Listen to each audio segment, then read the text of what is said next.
अस्सलाम वालेकुम। Lecture number 3 है टेबल।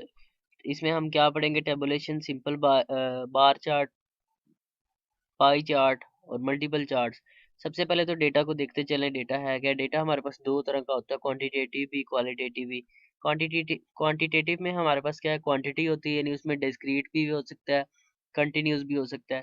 क्वालिटीज़ में उसकी क्योंकि खूबियाँ होती हैं, ये तो फिर वो क्या है? यूनिरेटिव या बाइवेरेटिव, बाई रेट हो सकती हैं या यूनिक हो सकती हैं, यानी आगे वो परसेंटेज में हो, खा वो बाई चार्ट में हो, खा वो पाई चार्ट में हो, खा वो बार चार्ट में हो, उसके कंपोनेंट्स हों या मल्टीपल हों। इसी तरह क्वांटिटेटिव में क्या आते हैं? फ्रीक्वेंसी डिस्ट्रीब्यूशन, ठीक है, और लाइन चार्ट, पाई चार्ट और हिस्टोग्राम, पॉलीगन और कर्व।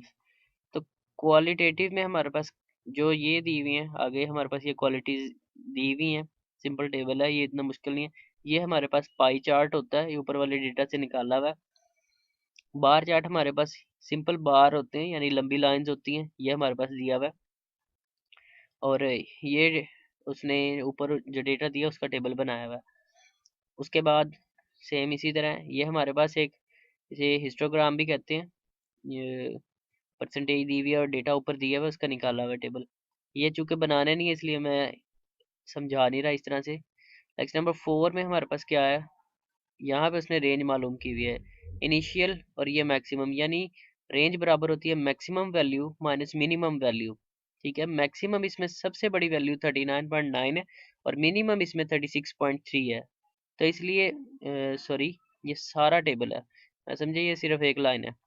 तो सबसे बड़ी वैल्यू 44.9 है सारी वैल्यूज के अंदर, और सबसे छोटी जो है वो हमारे पास 30.1 है। तो maximum minus minimum value is equal to range. उसके बाद ये हमारे पास रेंज है, यानी यहाँ से लेके यहाँ तक हमारे पास नंबर आता है।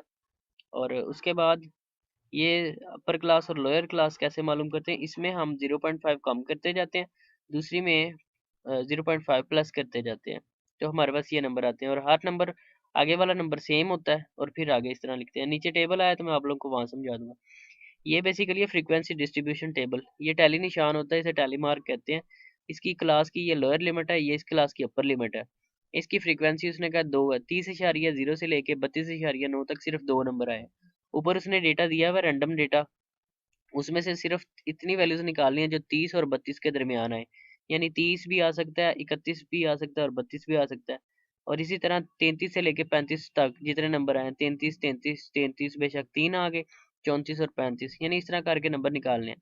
चार लाइनें लगाते हैं चार के लिए और पांच लाइनें लगाते हैं। चार लाइनें लगा के पांचवी उसके ऊपर ये इंक्लाइंड लाइन लगाते हैं, तो ये पांच लाइन पूरी हो जाती हैं यहाँ पे।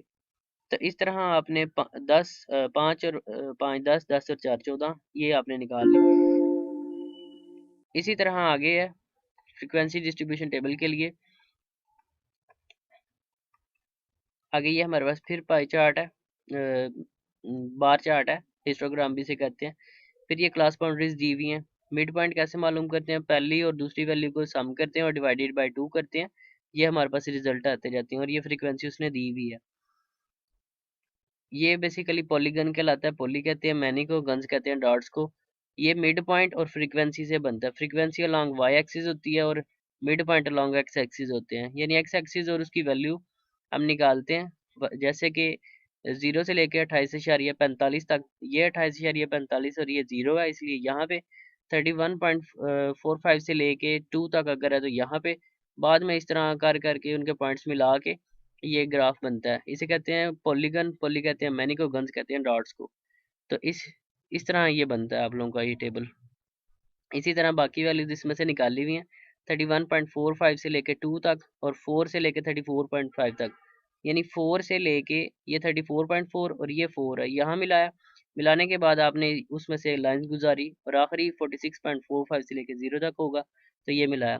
तो इस तरह ये ग्राफ बनता है। ये 10th के आपको छठे लेक्चर के अंदर मिल जाएगा। मिलते हैं इंशाल्लाह नेक्स्ट लेक्चर में। फिलहाल के लिए इजाज़त चाहता हूँ। अल्लाह हाफिज़।